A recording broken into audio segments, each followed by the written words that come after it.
বারবার বলা হচ্ছে যে জামাত ইসলাম নির্বাচনটাকে পিছানো বা এরকম একটা অভিযোগ আমাদের। আমরা বারবারই বলেছি জামাত ইসলাম একটা নির্বাচনমুখী দল, জামাত ইসলাম নির্বাচন চায় এবং এই নির্বাচন চায় বলেই কিন্তু জামাত ইসলাম নির্বাচনের সামগ্রিক প্রস্তুতি নিচ্ছে। ইতিমধ্যে আপনারা জানেন যে আমরা প্রায় 297টা আসনে আমরা প্রার্থী ঘোষণা করছি এবং সকল প্রার্থীরা কিন্তু তাদের নিজ নিজ এলাকায় কিন্তু নির্বাচনের প্রস্তুতি গণসংযোগ, তার মানে আমরা নির্বাচন চাই।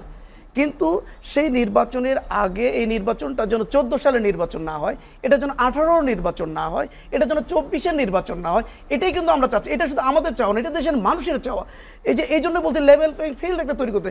আজকে যদি বলে লেভেল প্লেইং ফিল্ড আছে, তাহলে দেখেন কেউ যখন বলে যে আমরা চাইলে 10 মিনিটের ভিতরেই এই সরকারের পদত্যাগ ঘটাতে পারবো, কেউ যখন বলে আমরা পেশাব করলেই সব ভেসে যাবে, কেউ যখন বলে যদি তফসিল ঘোষণা না করা হয় আমরা নিজেরাই তফসিল ঘোষণা করে দিব, কেউ যখন বলে যে আমাকে শপথ না দিলে আমি নিজেই শপথ নিয়ে বসে যাব, তখন কি আসলেই মনে হয় যে আসলেই একটা লেভেল প্লেইং ফিল্ড আছে, একটা নিরপেক্ষ নির্বাচনের পরিবেশ তৈরি আছে?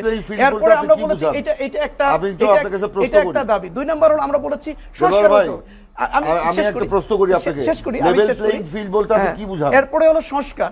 আজকে মানে রাষ্ট্রের সমস্ত সাংবিধানিক প্রতিষ্ঠানগুলো ধ্বংস হয়ে গেছে, এগুলোর একটা রিফর্ম না করে আপনি কিভাবে নির্বাচনের দিকে? এরপরে দেখেন বিচার প্রক্রিয়াটা এখনো, যারা এই 15 বছরে যারা গণহত্যা চালালো, যারা পাখির মতো গুলি করে জুলাই অভ্যুত্থানে যারা ছাত্র জনতাকে হত্যা করলো, তাদের বিচারটা এখনো একটা পর্যায়ে যায়নি। আমরা এটা জোর দাবি দিচ্ছি যে দ্রুত বিচার প্রক্রিয়াটা আগায় নিতে হবে।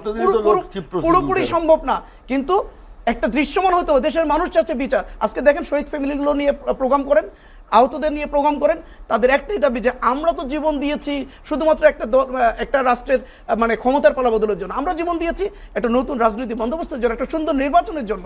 সেটা তো হয়নি, এখনো জুলাই সনদ ঘোষণা হলো না, সেখানে নির্বাচনটা কোন পদ্ধতিতে হবে সেটাই এখনো ফাইনাল হলো না। যেখানে প্রবাসীদের ভোট দীর্ঘ, ওনারাও তো একসময় ক্ষমতায় ছিলেন, কেউ তো প্রবাসীদের প্রায় 1,20,00,000 মানুষের ভোট, তাদের ভোটাধিকার প্রয়োগের ব্যাপারে কেউ কথা বলে নাই। আমরা আজকে কথা বলছি যে তাদের ভোটাধিকার প্রয়োগের অধিকার আছে, তারা রেমিটেন্স যোদ্ধা, তারা আমাদের বাংলাদেশের অর্থনীতিকে চাঙ্গা করার ক্ষেত্রে ভূমিকা রাখছে। তাদের এরপর মানে আহত পঙ্গুত্ব বর্গের পুনর্বাসন, এগুলো আমরা বলেছি এই দাবিগুলো আজকে জনগণের দাবি।